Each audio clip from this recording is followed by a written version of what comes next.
नमस्कार, आप देख रहे हैं सवाल आपका और मैं हूं कायनात अंसारी। शहादत का ये कैसा सम्मान, आज बात होगी सवाल आपका में इसी बात को लेकर, इसी सवाल को लेकर। जो देश पर कुर्बान होते हैं वो कभी मरते नहीं, अमर हो जाते हैं। देश की आन बान शान पर मर मिटने वाले सपूतों की माओं को सलाम भी किया जाता है और ये भी कहा जाता है कि धन्य है वो माँ जिसने ऐसे वीर को पैदा किया। ऐसा कहकर अपने बेटे को खोने वाली उस माँ को तसल्ली दी जाती है, उसका हौसला बढ़ाया जाता है, ढांढस बंधाया जाता है। लेकिन अगर उसी शहीद जवान की माँ को 80 साल की उम्र में मजदूर की तरह काम करते देखा जाए तो इसे आप क्या कहेंगे? 26 जुलाई को देश भर ने कारगिल विजय दिवस मनाया और उन शहीदों को श्रद्धांजलि दी जिन्होंने अपनी जानों का नजराना पेश कर देश की रक्षा की, उसका मान बढ़ाया। लेकिन मानसा जिले के कुसला गांव में एक मां अपने बेटे की शहादत को याद करके आज दुख के आंसू बहा रही है, क्योंकि सरकारी और प्रशासनिक अनदेखी ने उन्हें इस हाल में ला दिया है। मानसा के गांव कुसला के निर्मल सिंह कारगिल युद्ध में शहीद हो गए थे और बेटे के जाने के बाद अब 80 साल की जंगीर कौर मनरेगा में मजदूरी करके अपना पेट पाल रही हैं। कहने को तो शहीद के परिवार को सरकार बड़ी बड़ी सुविधा देने की बात करती है, मगर जो तस्वीरें आज हम आपको दिखाने वाले हैं उन्हें देखकर आप सोचने पर मजबूर हो जाएंगे कि सरकारें और नेतागण जो कहते हैं उसमें कितनी सच्चाई है। विजय दिवस के दिन जब शहीदों को पुष्पांजलि अर्पित की गई होगी, उस वक्त शहीद निर्मल सिंह की आत्मा अपनी बूढ़ी मां को इस हाल में देखकर जरूर रो रही होगी। ये तस्वीरें हैं मानसा के कुसला गांव की, जहां पर शहीद निर्मल सिंह की 80 वर्षीय मां जंगीर कौर अपने बेटे को याद कर रही हैं, अकेली रह गई हैं और इस उम्र के इस पड़ाव में वो अपना पेट भी अपनी ही मजदूरी करके अपनी ही मेहनत से पाल रही हैं। ना सरकार को इस बात की फिक्र है कि शहीद की मां किस हाल में है, किस तरह से अपना जीवन व्यतीत कर रही है, और ना ही प्रशासन को इस बात से कोई लेना देना है। ये जो वृद्धा आप देख रहे हैं, ये जो बुजुर्ग महिला आप अभी टीवी स्क्रीन पर देख रहे हैं, ये वही महिला है जिसने उस बेटे को जन्म दिया था, जिसने कारगिल युद्ध में देश का मान बढ़ाया, उसकी शान बचाई और अपने प्राणों का नजराना पेश किया। लेकिन आज वही बूढ़ी मां दुख के आंसू बहा रही है क्योंकि उसे देखने वाला कोई नहीं है।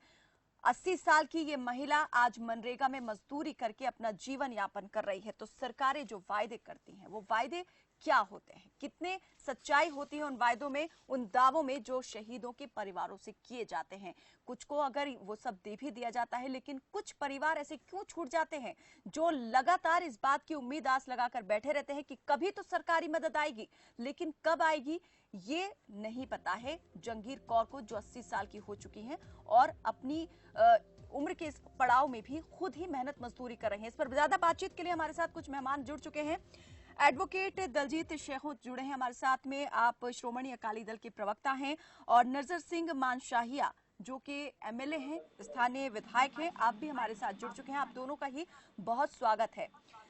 आप लोग भी जनता से हम अपील करते हैं, हमारे दर्शकों से अपील करते हैं कि आप भी इस खबर को देख रहे हैं, समझ रहे हैं, और आपकी भी कोई ऐसी शिकायत है या किसी परिवार को आप भी ऐसा देखते हैं कि अनदेखी का शिकार है, तो अपनी बात हम तक पहुंचा सकते हैं।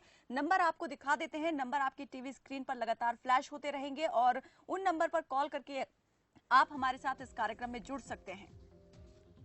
तो नंबर आपकी टीवी स्क्रीन पर ये रहे। और आज मुद्दा है सवाल आपका में शहीदों की शहादत से जुड़ा, उनकी अनदेखी से, उनके परिवारों की अनदेखी से जुड़ा है। सर, हम इस बातचीत के सिलसिले को आगे बढ़ाएंगे, लेकिन उससे पहले हम सुनवा देते हैं कि एक माँ जिसने अपने लाल को कुर्बान कर दिया, वो आज किस हाल में जी रही है, क्या फरियाद कर रही है सरकार से और क्या शिकायत है उसकी? खातर मेरा पुत्र शहीद होया ते मैं बहुत निर्मल सिंह दी माता, मैं बहुत ज़्यादा औखी है।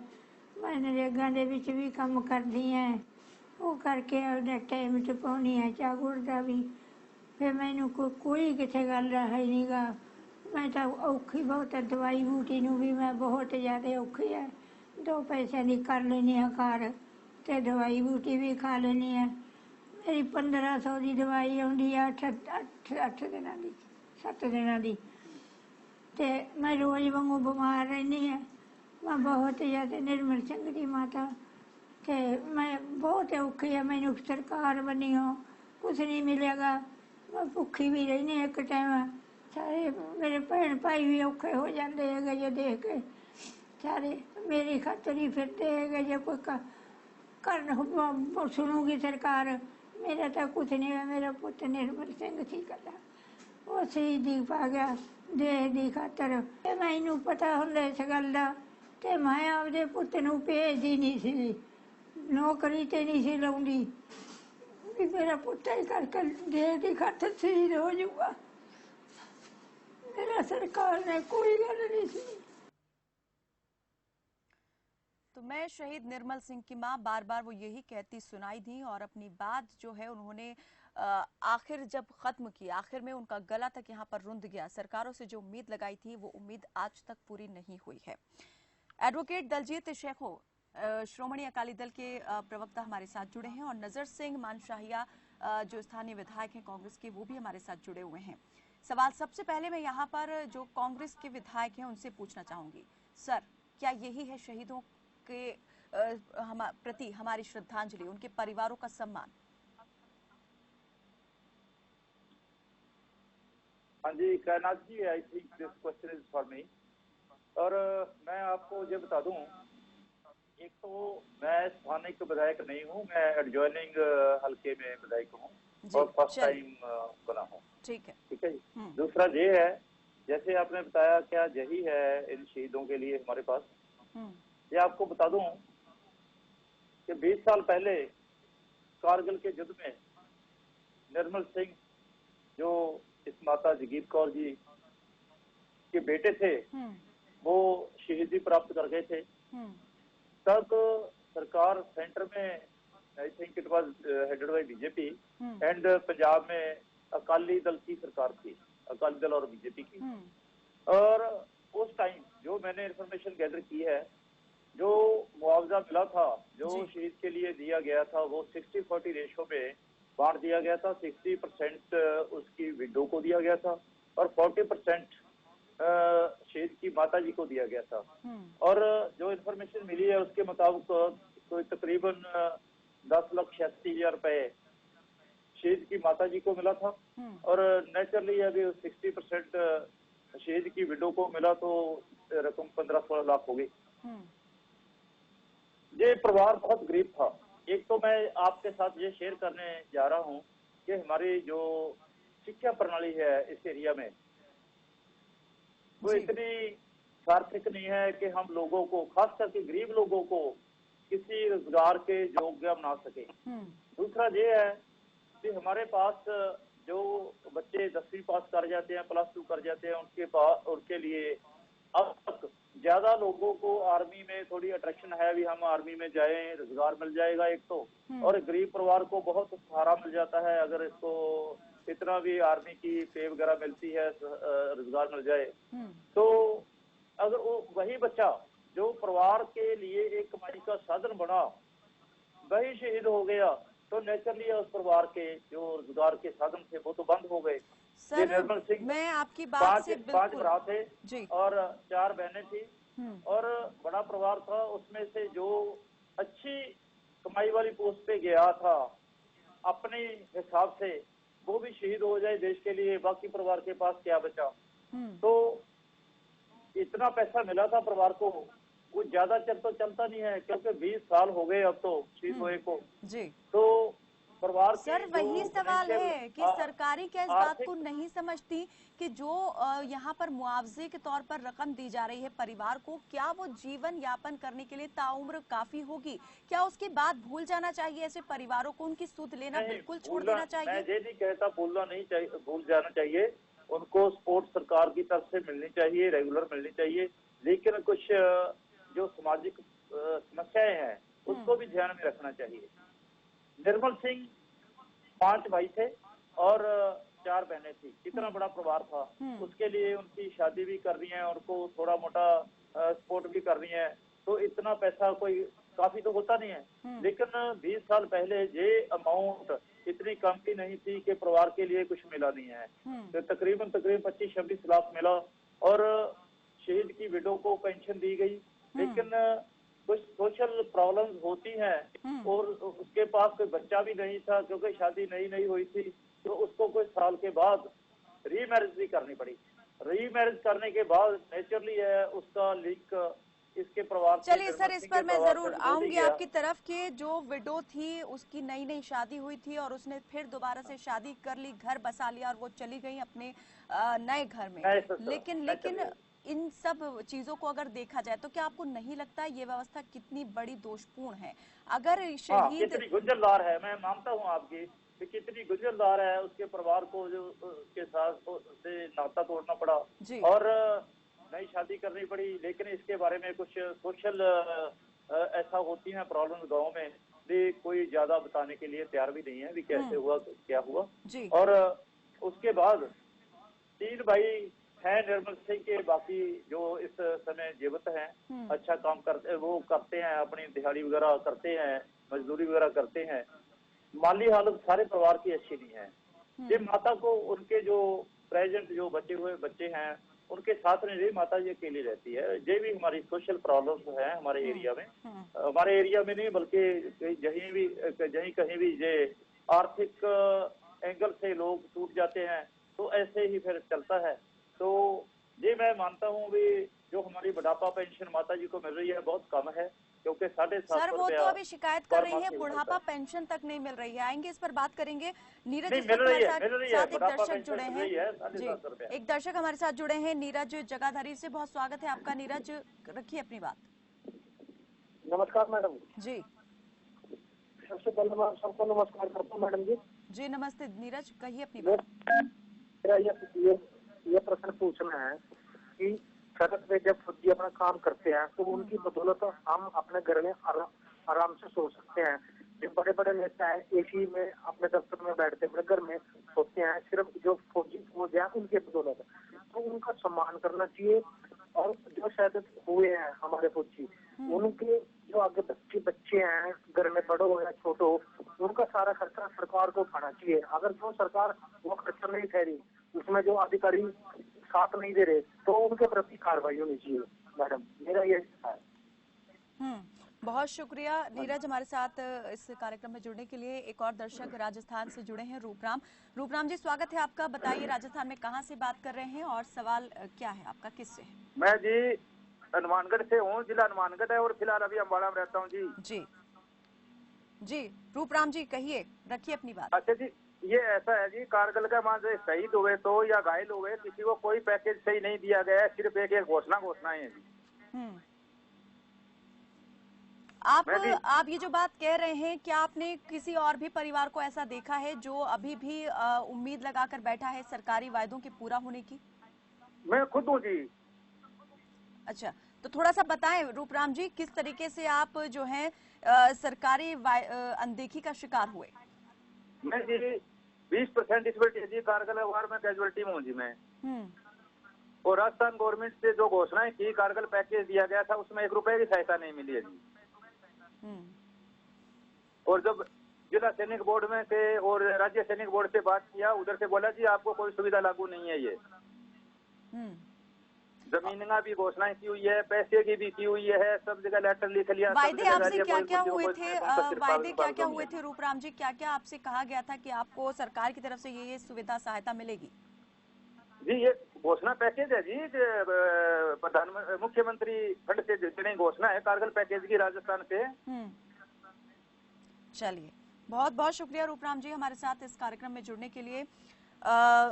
दलजीत जी, क्या कहेंगे? यहाँ पर सरकारें जो कहती हैं वो पूरा नहीं करती हैं, और जिनके साथ पूरा होता भी है तो वो भी ना के बराबर ही हो जाता है, यानी कि किया कराया सब एक हो जाता है। अगर उतनी सहायता दी भी जाती है तो भी उसका कोई फायदा नहीं मिलता है। पहला तो मैडम ਤੁਹਾਡੀ खबर जो खास खबर देते हैं उनपे बहुत बहुत धन्यवाद। खुशी मिली यहाँ पे कारगिल युद्ध 1999 ਚ ਹੋਇਆ मैडम, मैं पंजाबी ਚ बोलांगा जी जी। ਤੇ 500 फौजी इंडिया ਦਾ ਮਰਿਆ, 400 फौजी पाकिस्तान ਦਾ ਮਰਿਆ ਤੇ 26 ਜੁਲਾਈ 1999 ਨੂੰ ਸਾਡੀ ਫੌਜ ਨੇ कारगिल ਦੀਆਂ ਸਾਰੀਆਂ ਚੋਟੀਆਂ ਤੈਅ ਕਰ ਲਈਆਂ। ਸਰਕਾਰ ਨੇ ਕੱਲਾ ਕੇਸ ਨਹੀਂ ਹੈ ਨਿਰਮਲ ਸਿੰਘ ਦਾ, ਤੁਹਾਨੂੰ ਇੱਕ ਕੇਸ ਬਾਰੇ ਮੈਂ ਦੇਵਾਂਗਾ। ਪੰਜਾਬ ਹਾਈ ਕੋਰਟ ਨੇ 2014 ਚ कारगिल ਦੇ ਯੁੱਧ ਤੋਂ 15 ਸਾਲ ਬਾਅਦ ਫੈਸਲਾ ਕੀਤਾ ਸੁਮਿਤਰਾ ਦੇਵੀ ਦਾ। ਉਸਦਾ ਪਤੀ ਹਸਵਿੰਦ ਨਾਇਕ ਸਤਪਾਲ ਸਿੰਘ, ਉਹਦੀ ਡੈਥ ਹੋਈ कारगिल युद्ध ਦੇ ਵਿੱਚ, ਪਰ ਸਰਕਾਰ ਨੇ ਕੁਝ ਨਹੀਂ ਕੀਤਾ। 14 ਸਾਲ ਬਾਅਦ 2014 ਦੇ ਵਿੱਚ ਬਾਰ ਪੈਨਸ਼ਨ ਮਿਲੀ ਉਹਨਾਂ ਨੂੰ ਹਾਈ ਕੋਰਟ ਦੇ ਹੁਕਮ ਅਨੁਸਾਰ। ਇਸ ਕਰਕੇ ਮੇਰਾ ਕਹਿਣ ਦਾ ਇਹ ਫਰਜ਼ ਹੈ, 8 ਜੂਨ 1999 ਨੂੰ ਸ਼ਹੀਦ ਹੋ ਗਿਆ ਮਾਤਾ ਜਗੀਰ ਕੌਰ ਦਾ ਬੇਟਾ ਨਿਰਮਲ ਸਿੰਘ ਮਾਨਸਾ ਡਿਸਟ੍ਰਿਕਟ ਦੇ ਵਿੱਚ। 8 ਜੂਨ ਨੂੰ 20 ਟ੍ਰਿਬਿਊਨ 7 ਜੁਲਾਈ 1999 ਦੀ ਖਬਰ ਪ੍ਰਕਾਸ਼ਿਤ ਹੋਈ ਟ੍ਰਿਬਿਊਨ ਦੇ ਵਿੱਚ। ਅੱਜ ਤੱਕ ਨਾ ਫੈਮਿਲੀ ਪੈਨਸ਼ਨ, ਨਾ ਬਾਰ ਪੈਨਸ਼ਨ, ਨਾ 올ਡ ਏਜ ਪੈਨਸ਼ਨ।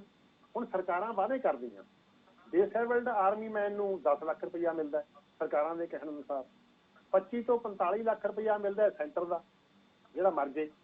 ਫੌਜੀ ਸ਼ਹੀਦ ਹੋ ਗਿਆ, ਸਿਰਫ 10 ਲੱਖ ਰੁਪਇਆ ਦੇ ਕੇ ਸਾਰਤਾ। ਸਟੇਟ ਗਵਰਨਮੈਂਟ 2 ਲੱਖ ਅੱਡ ਦਿੰਦੀ ਹੈ।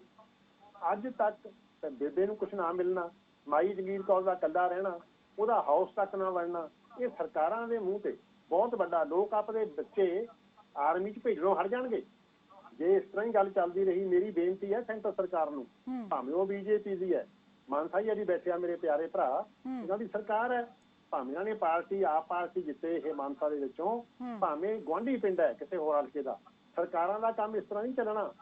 ਅਸੀਂ ਸੌਂ ਜਾਂਦੇ ਹਾਂ ਰਾਤਾਂ ਨੂੰ, ਤੁਸੀਂ ਸੌਂ ਜਾਂਦੇ ਆ, ਅਸੀਂ ਸੌਂ ਜਾਂਦੇ ਹਾਂ। ਇਹ ਫੌਜੀ ਫਰਾਦਾਂ ਦੀ ਆਖੀ ਕਿਸ ਤਰ੍ਹਾਂ ਕਰਨਗੇ ਜੇ ਉਹਨਾਂ ਦੇ ਪਰਿਵਾਰ ਰੁਲਣਗੇ। ਇਸ ਕਰਕੇ ਵਾਅਦੇ ਅਮਲੀ ਤੌਰ ਤੇ ਜਾਮਾ ਪਹਿਨਾਉਣਾ ਚਾਹੀਦਾ ਹੈ। 10 ਲੱਖ ਰੁਪਇਆ ਡਿਸੇਬਲਡ ਨੂੰ ਮਿਲਦਾ ਹੈ, 25 ਤੋਂ 45 ਲੱਖ ਸੈਂਟਰ ਦਿੰਦਾ ਹੈ, ਸਿਰਫ 10 ਲੱਖ ਨਾਲ ਪੁੱਤਾ ਸਾਰਤਾ। ਇਹ ਵਧੀਆ ਗੱਲਾਂ ਨਹੀਂ। 14 ਸਾਲ ਫੌਜੀਆਂ ਦੇ ਪਰਿਵਾਰ ਰੁਲਦੇ ਰਹਿਣ। ਮੈਂ ਪੁਰਜੋਰ ਹਮਾਇਤ ਕਰਨਾ ਫੌਜੀਆਂ ਦੇ ਪਰਿਵਾਰਾਂ ਦੀ। ਮਾਈ ਜਗੀਰ ਕੌਰ ਦਾ ਪਤਾ ਲੈਣਾ ਚਾਹੀਦਾ ਹੈ। ਇਹ ਮੌਜੂਦਾ ਵਿਧਾਇਕ ਨੂੰ ਉੱਥੋਂ ਇਹਨਾਂ ਨੂੰ ਜਾਣਾ ਚਾਹੀਦਾ ਉਹਨਾਂ ਦੇ ਘਰੇ, ਭਾਵੇਂ ਨਿੱਜੀ ਇਹਨਾਂ ਦਾ ਮਾਨਸਾ ਹਲਕੇ 'ਚ ਨਹੀਂ ਪੈਂਦਾ, ਗੁਆਂਢ ਦੇ ਹਲਕੇ ਦਾ ਪਿੰਡ ਹੈ, ਜਾਣਾ ਚਾਹੀਦਾ ਇਹਨਾਂ ਨੂੰ, ਮਾਨਸਾਹੀਆ ਸਾਹਿਬ ਨੂੰ। ਸੈਂਟਰ ਦੀ ਸਰਕਾਰ ਨੂੰ ਉਸ ਬੇਬੇ ਨੂੰ ਪੈਨਸ਼ਨ ਲਾਉਣੀ ਚਾਹੀਦੀ ਹੈ। ਇੱਥੋਂ ਤੱਕ ਪੰਜਾਬ ਸਰਕਾਰ ਨੇ 올ਡ ਏਜ ਪੈਨਸ਼ਨ ਵੀ ਨਹੀਂ ਲਾਈ। ਬਾਦਲ ਸਾਹਿਬ ਦਾ, ਅਕਾਲੀ ਗਵਰਨਮੈਂਟ ਦਾ ਕੋਈ ਕਸੂਰ ਨਹੀਂ। ਆਏਂਗੇ 3.5 ਸਾਲ ਹੋ ਗਏ ਮੈਡਮ, 1 ਮਿੰਟ, 3.5 ਸਾਲ ਹੋ ਗਏ ਉਹਨਾਂ ਦੀ ਸਰਕਾਰ ਨੂੰ। ਜਾ ਕੇ ਕਿਸੇ ਨੇ ਪਰਿਵਾਰ ਦਾ ਪਤਾ ਕੀਤਾ? ਇਹ ਜਾਣਾ ਚਾਹੀਦਾ, ਮਾਨਸਾਹੀਆ ਸਾਹਿਬ ਨੂੰ ਜਾਣਾ ਚਾਹੀਦਾ, ਸੈਂਟਰ ਸਟੇਟ ਗਵਰਨਮੈਂਟ ਕੋਲੇ, ਮਹਾਰਾਜਾ ਅਮਰਿੰਦਰ ਸਿੰਘ ਕੋਲੇ ਜਾਣਾ ਚਾਹੀਦਾ ਇਹਨਾਂ ਨੂੰ ਵੀ ਇਹ ਪੈਨਸ਼ਨ ਲਾਓ ਮਾਈ ਨੂੰ, ਇਹਦਾ मकान बना के दो। बिल्कुल, उनका घर भी आपने देखा कि कितना नीचे हो चुका है, सड़क कितनी ऊपर हो गई है, ऊपर चढ़ने में भी कितनी परेशानी उनको उठानी पड़ रही है। बिल्कुल, यहाँ पर कह सकते हैं कि अनदेखी की इंतहा हो गई है। मैं आपको बेनती करदा, बच्चों ਨੂੰ भी फौजियां ਨੂੰ ਪੈਨਸ਼ਨ ਲੱਗਣੀ ਚਾਹੀਦੀ ਹੈ, ਉਹਨਾਂ ਦੀ ਪੜ੍ਹਾਈ ਫ੍ਰੀ ਹੈ ਇਹਨਾਂ ਦੇ ਕਹਿਣ ਮੁਤਾਬਕ। ਮੈਂ ਤੁਹਾਨੂੰ ਇੱਕ ਸਾਈਟ ਦਵਾਂਗਾ, ਇੰਡੀਅਨ ਆਰਮੀ ਵੈਸਟਰਨ ਸਾਈਟ, ਕੱਢ ਕੇ ਦੇਖੋ ਤੁਸੀਂ। 25 ਤੋਂ 45 ਲੱਖ ਰੁਪਇਆ ਮਿਲਦਾ ਹੈ। ਬੱਚਿਆਂ ਦੀ ਵਿਧਵਾ ਨੂੰ ਅੱਡ ਪੈਨਸ਼ਨ ਮਿਲਦੀ ਹੈ, ਮਾਈ ਨੂੰ ਅੱਡ ਮਿਲਣੀ ਚਾਹੀਦੀ ਹੈ, ਹਾਊਸ ਬਣਨਾ ਚਾਹੀਦਾ ਉਹਨਾਂ ਦਾ। ਇੱਥੋਂ ਤੱਕ ਕਿ ਹੋਸਟਲ ਦੀ ਫੀਸ ਵੀ ਫ੍ਰੀ ਹੈ, ਐਜੂਕੇਸ਼ਨ ਫ੍ਰੀ ਹੈ ਉਸ ਸਾਈਟ ਮੁਤਾਬਕ। ਕੀ ਕਰ ਰਹੀਆਂ ਸਰਕਾਰਾਂ? फौजियों का कितना कमान कर रही हैं? सिर्फ न्यूज चैनल। बिल्कुल, बड़े सवाल यहाँ पर केंद्र सेंट्रल गवर्नमेंट से भी है और स्टेट गवर्नमेंट से भी है कि किस तरीके से सुध लेनी चाहिए और किस तरह से ली जा रही है। कुछ दर्शक इस बीच हमारे साथ जुड़ गए। हाई कोर्ट को ऑर्डर क्यों कराना पड़े फौजी? बिल्कुल बिल्कुल, हाई कोर्ट क्यों बीच में? सर आएंगे यहाँ पर आपकी तरफ बातचीत, इस पर हम जारी रखेंगे। कुछ दर्शक जुड़े हैं, करीम खान मध्य प्रदेश से जुड़े हैं और बलकरण सिंह मानसा से हमारे साथ जुड़े हैं। बहुत स्वागत है आपका बलकरण जी, पूछिए सवाल, रखिए अपनी बात। सर मेरा तो ये कहना है, जो 1999 में हुआ था तो उसके बाद में अकाली दल की भी सरकार रही है, उस समय अकाली दल की सरकार थी। तो उसके बाद अपना कांग्रेस की सरकार आई, उसके बाद फिर अकाली दल की सरकार आई 10 सालों, और अब कांग्रेस की सरकार चल रही है। तो हमारे जहाँ पे पेश किया जाता है कि देश के जो जवान हैं, जो शहीद हो रहे हैं, उनका मान सम्मान होता है, उनके परिवारों का मान सम्मान होता है। लेकिन हमारे डिस्ट्रिक्ट की जो मतलब रिपोर्टिंग हुई है उसके हिसाब से हमारे वो जो शहीद का परिवार है, उसकी माता है, वो नरेगा में काम करती है, वो मजबूर है, वो रोटी का प्रबंध करने के लिए मतलब एक बुढ़ापे में अपना जीवन बसर करने के लिए अब मजबूर है, वो दिहाड़ी करने के लिए, लोगों के खेतों में दिहाड़ी करने के लिए और नरेगा में दिहाड़ी करने के लिए। तो हमारी जो सरकारें हैं, वो कांग्रेस की सरकार भी रही है, वो हमारी अकाली दल की सरकार भी रही है, इवन के जो बीजेपी की सेंटर में सरकार है, जो देश प्रेम का और बड़ा ढंढोरा पीट रही है, उसके बाद भी हम देख रहे हैं अभी हमारे जो देश के फौजी जो शहीद हो रहे हैं, उनके परिवारों की जो व्यवस्था हो, जो हालत हो रही है। लेकिन उसके लिए जहाँ की सरकारें कुछ भी नहीं कर रही है, सिर्फ हाथी के दांत दिखाने के कुछ और हैं और खाने के कुछ और हैं। तो इसके लिए मेरा सवाल दोनों तीनों पर ही है, अकाली दल पर भी है, कांग्रेस पर भी है और बीजेपी पर भी है। जो वो दिखा रहे हैं लोगों को दिखा रहे हैं कि हम ये कर रहे हैं, जो देश के लिए शहीद हो रहे हैं उनके लिए ये कर रहे हैं, लेकिन वो कर कुछ नहीं रहे हैं। तो आज तक जो शहीद हुए हैं उनके लिए, या जो मानसा के में शहीद हुआ है उसके लिए इन्होंने किया क्या है? बिल्कुल, और सरकारी दावों की कलाई खोलती हैं ये तस्वीरें जो मानसा के कुसला गांव से सामने आई है। बहुत शुक्रिया बलकरण जी हमारे साथ इस कार्यक्रम में जुड़ने के लिए। और मध्य प्रदेश से करीम साहब हमारे साथ जुड़े हैं, बहुत स्वागत है आपका, पूछिए अपना सवाल। करीम जी, करीम जी मेरी आवाज मिल पा रही है? जी, अपने टीवी की आवाज को कम कर दें और पूछिए। आज का जो वीडियो देखा शहीद की मां का, जी दिल को बहुत दुख हुआ। सरकार को जी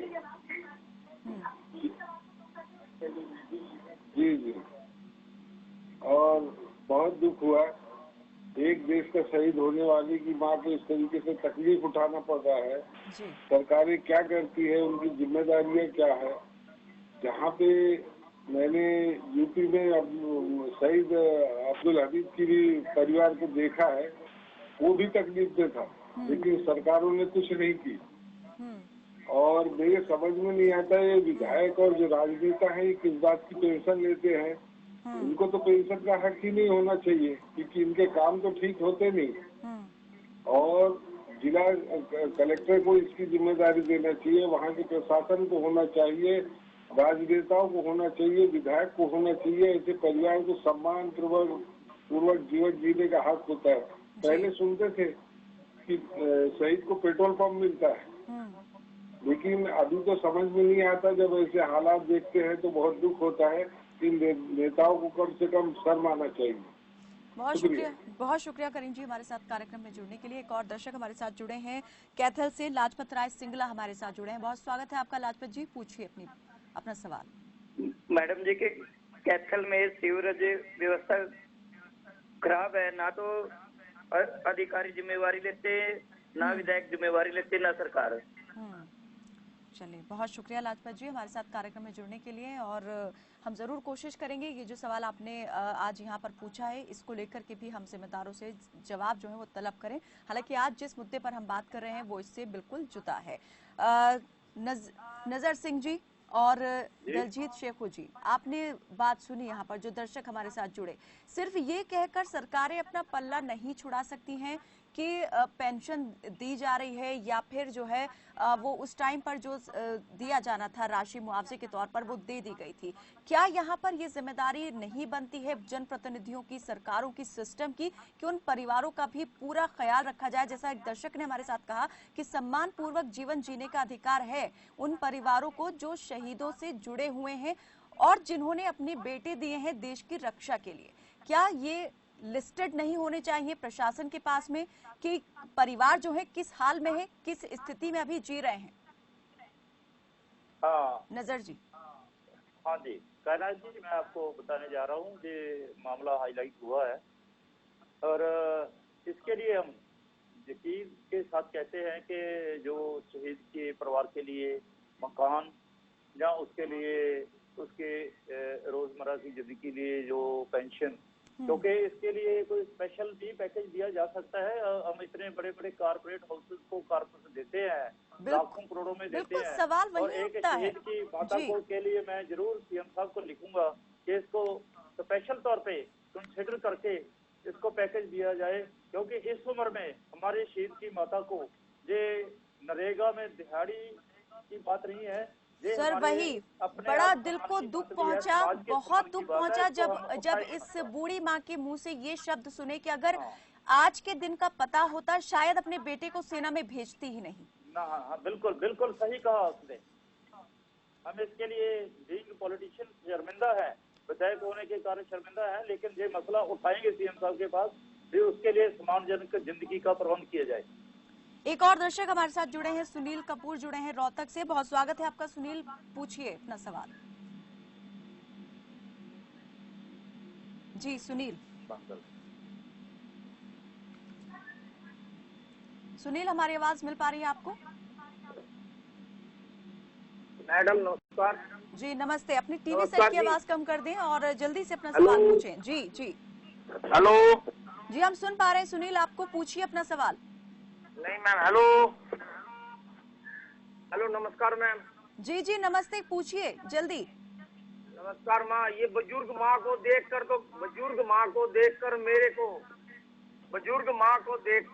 हेलो। जी जी हम सुन पा रहे हैं, कहिए।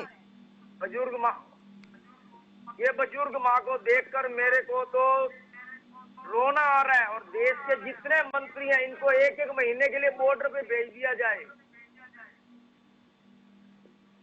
देश के जितने मंत्री हैं इनको एक एक महीने के लिए बॉर्डर पर भेज देना चाहिए।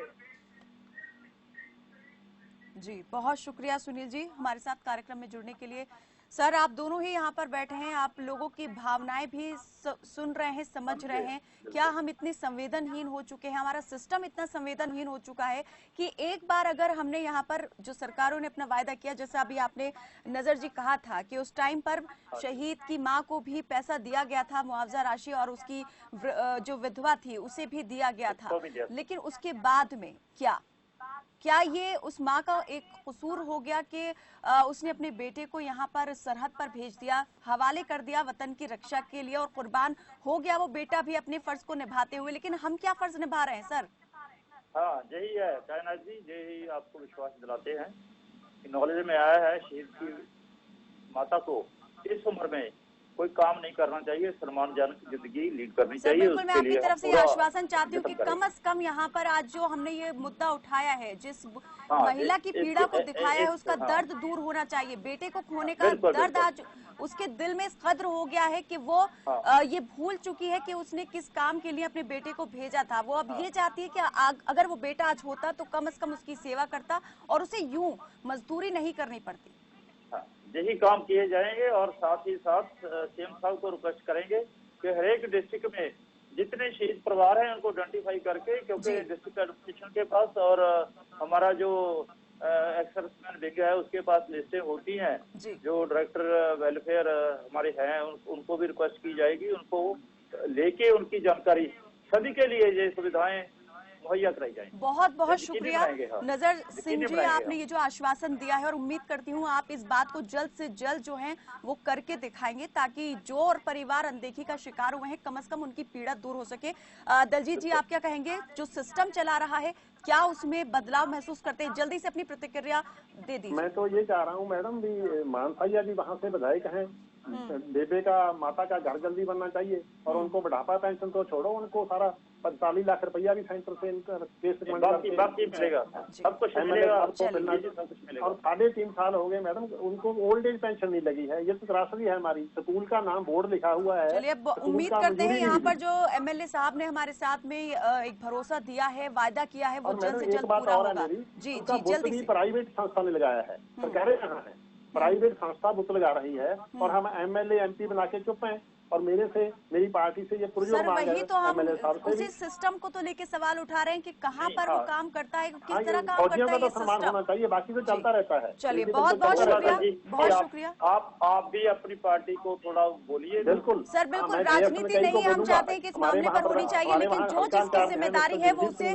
जरूर निभानी चाहिए। पहले जो हो गया ठीक है, सवाल उनसे जरूर है, लेकिन अब जो है, जो मौजूदा वक्त में सरकार में बैठे हैं वो भी अपनी जिम्मेदारी से, जवाबदेही से नहीं बच सकते हैं। और सर जो आश्वासन आपने दिया है, मैं जरूर चाहूंगी कि जल्द से जल्द आप उस पर काम करें। बहुत बहुत शुक्रिया आप दोनों ही मेहमानों का हमारे साथ इस कार्यक्रम में जुड़ने के लिए। तो विजय दिवस के दिन जब शहीदों को पुष्पांजलि अर्पित की गई होगी, उस वक्त शहीद निर्मल सिंह की आत्मा अपनी बूढ़ी मां को इस हाल में देखकर जरूर रो रही होगी और सवाल पूछ रही होगी कि मातृभूमि की रक्षा के लिए तो उसने अपने प्राणों की आहुति देकर अपना फर्ज निभा दिया, लेकिन जिस मां ने उसे जन्म दिया उसका कर्ज वो नहीं चुका सका। उम्मीद करते हैं कि शहीद निर्मल सिंह की मां की सुध कम से कम सरकार अब जरूर लेगी, ताकि उन्हें इस बात का अफसोस ना रहे कि उन्होंने अपने बेटे को फौज में क्यों भेजा। सवाल आपका में फिलहाल मेरे साथ बस इतना ही। आप देखते रहिए खबर फास्ट। नमस्कार।